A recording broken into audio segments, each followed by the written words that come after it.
Peace, y'all. What's going on? Haven't made a video in a while, and I really just wanted to touch upon a topic that I've been thinking about, as I've been going along doing my little meditations, just going about my life, just observing the world and how everything works in accordance to astrology and how the planets transit and everything. I figured I'd touch upon when it comes to a synastry aspect, when someone's moon sign falls into one of your houses, basically. Because like Uriel said, when a person's sun sign is going through a house, that's like the role that they play. That's the light that they shine of that house. That's like all you see. That's like all you see whenever this person is around. Like that that energy, that area of life.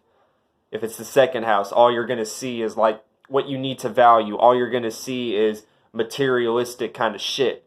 All you're going to see is probably what you indulge into every so often. This person coming around is going to put you in a state where you're going to end up indulging in a lot, whether it's sex, whether it's food, whether it's watching your favorite TV show.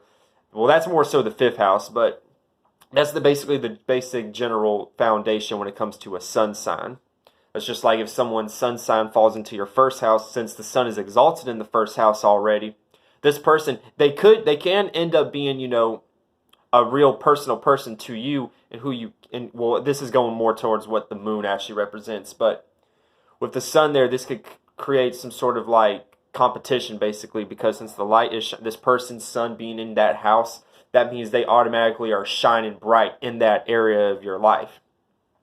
Whereas if it was just like the fifth house, if someone's sun was in your fifth house, it would basically be a situation where this person is expressive, this person's very creative, but it's like you can bounce off ideas with this person, and it's more of a comfortable state of being because the sun is home. So it's just chilling at the house, basically, and it's just like, oh yeah, I can do this, I can show you this thing, I can show you this. You know what I'm saying? We're in the comfort of my own home, you know what I'm saying? But when the sun's exalted, you're basically out and about doing what you're not necessarily home. Well, you could be home if what you love to do and where your most, exalted state of being is also at home.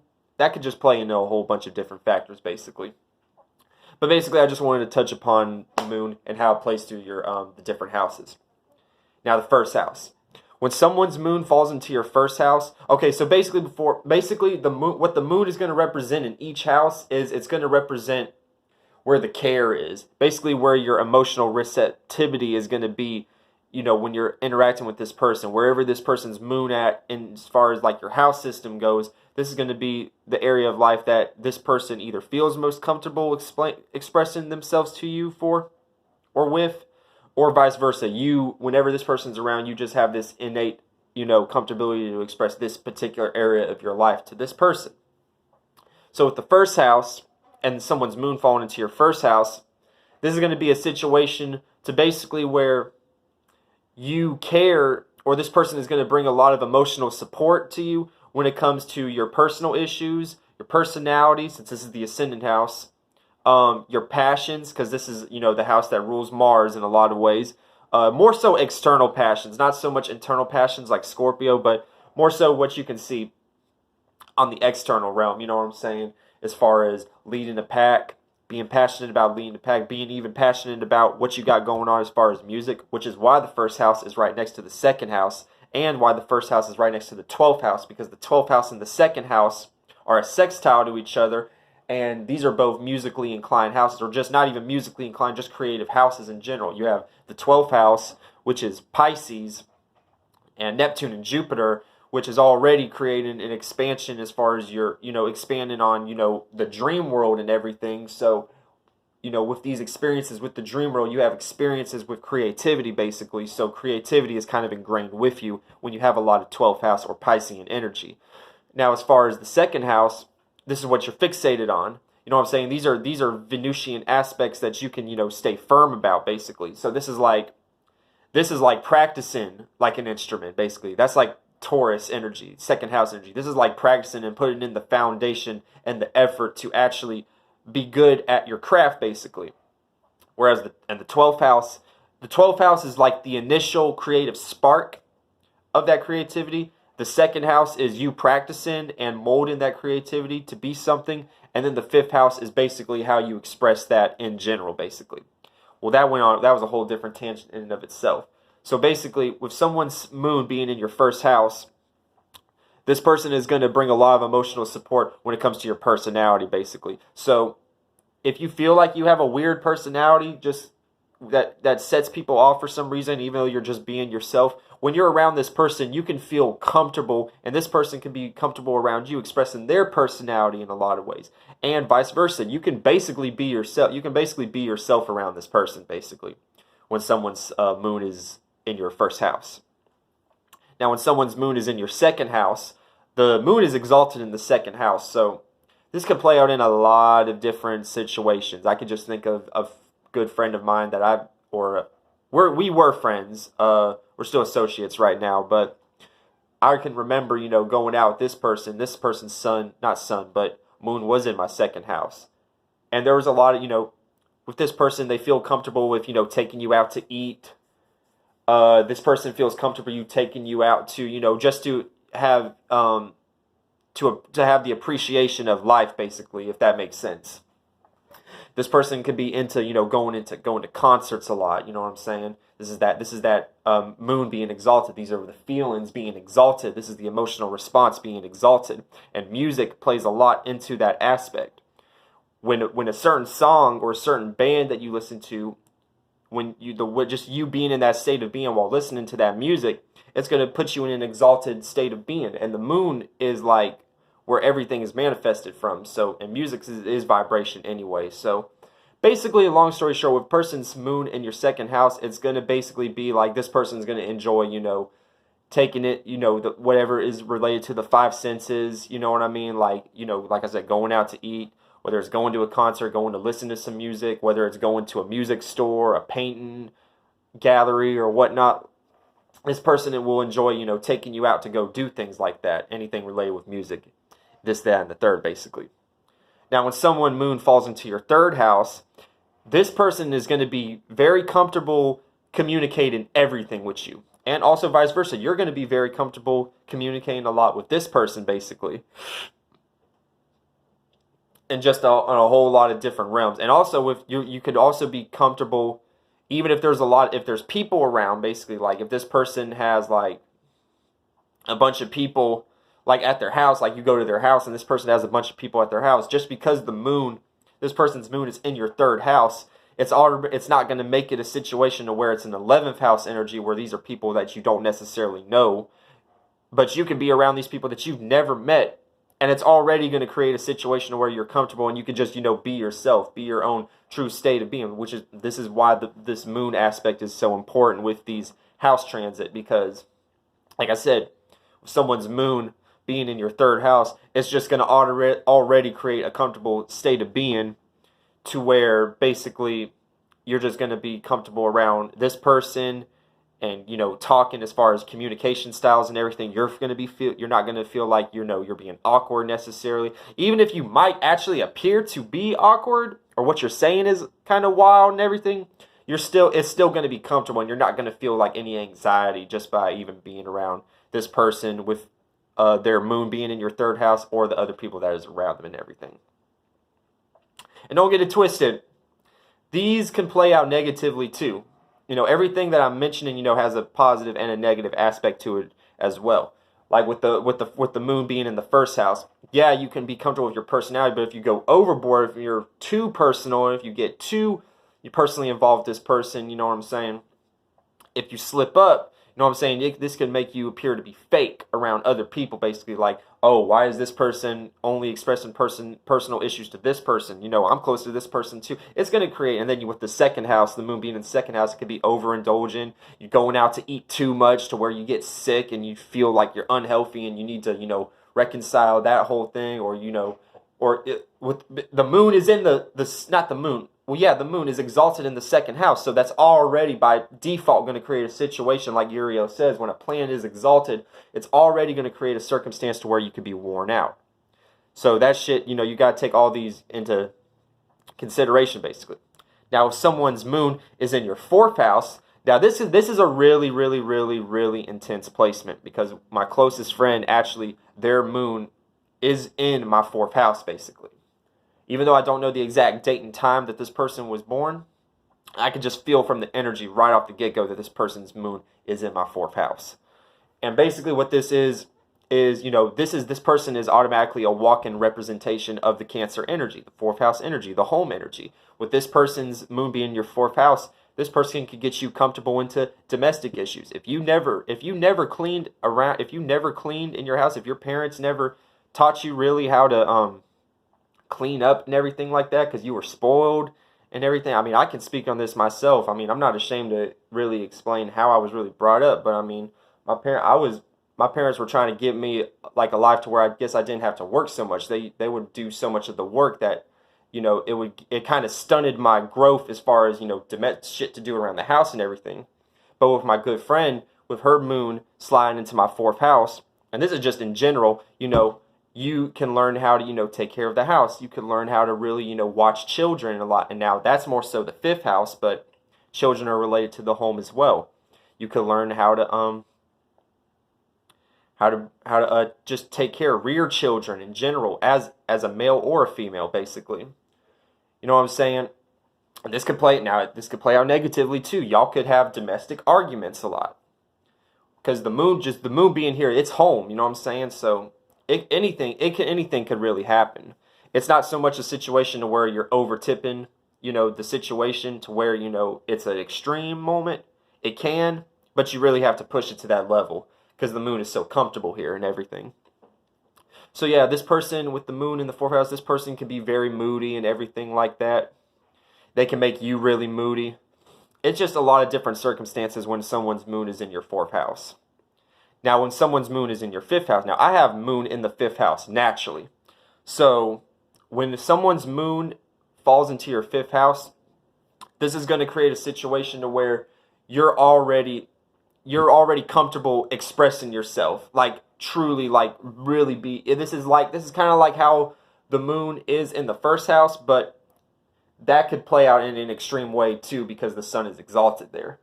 But here the sun is at home, so you could express yourself freely to this person. Basically, you can express anything that you would choose to imagine that you would want to express to this person, and vice versa. This person is going to express more so anything that's on their mind. These people are just really comfortable. You just like having a good time with you, basically. These are the people that they'll be the first person to call you to go chill out in their backyard with the campfire, or what I'm saying, any kind of situation. This could be the person who call you just to simply just go and talk and go on a walk and everything like that.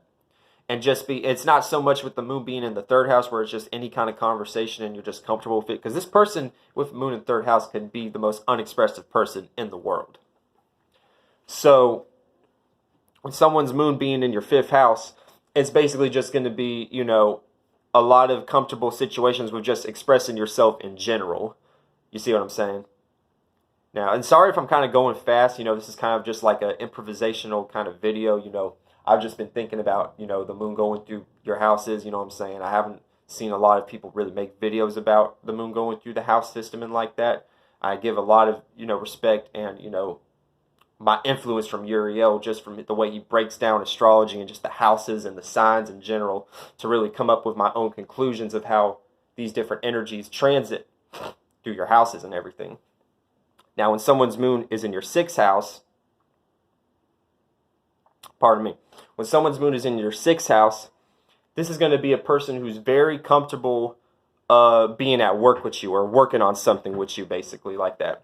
This person has a lot of trust when it comes to having you. This could be a person that is very comfortable with you writing out their schedule for them, or vice versa. You could be very comfortable, having this person set a schedule for you that you could abide by and not feel anxious or uncomfortable about. You know what I mean? So basically, someone's moon being in the sixth house, this could be a person you're very comfortable. That this could be someone's moon being in your sixth house. This would be the first person you would call to like go to the gym, or vice versa. This would be the first person to call you to go to the gym, or this is the first person that will call you and be like, hey, did you see this new recipe? I just found this guy named Dr. Sebi. Let's bring up Dr. Sebi since this is he's related to the sixth house energy in general, just when it comes to health in general. You could be like, or vice versa, you or this person, you'd be like, yeah, this would be the first, you'd be the first person that this person would tell about Dr. Sebi's treatments and everything like that, or vice versa, or any kind of health related issues, basically in general. Now, with someone's moon being in your 7th house, this person is going to be very, very comfortable being in a relationship, some sort of one-on-one relationship with you, vice versa. It could play out in any kind of circumstance. This person is going to be very comfortable networking with you or having you involved in their networking system, basically, because Saturn is exalted in Libra, and Saturn rules Aquarius. So that Aquarian aspect, that exalted Aquarian aspect being in the 7th house, is going to create a lot of opportunities and emotional response. You're going to get a good emotional response from people with just this person being around you with the moon in the 7th house. This person is going to bring a lot of comfortability when it comes to just networking, one-on-one relationships in general. This person might make you feel comfortable wanting to become like some sort of psychiatrist or something like that, or psychologist, that one-on-one relationship, and bringing forth that cardinal air aspect, and just being comfortable with being able to create new ways of communicating with people and just thinking about shit in general, basically. Now, when someone's moon falls into your 8th house, this could be kind of tricky because the moon falls in the 8th house. But on the flip side, this could be a person who's very comfortable expressing their deep, deep, deep desires to you and everything like that. This could potentially be a person who would be very quick to fuck you and everything like that, to be honest with you.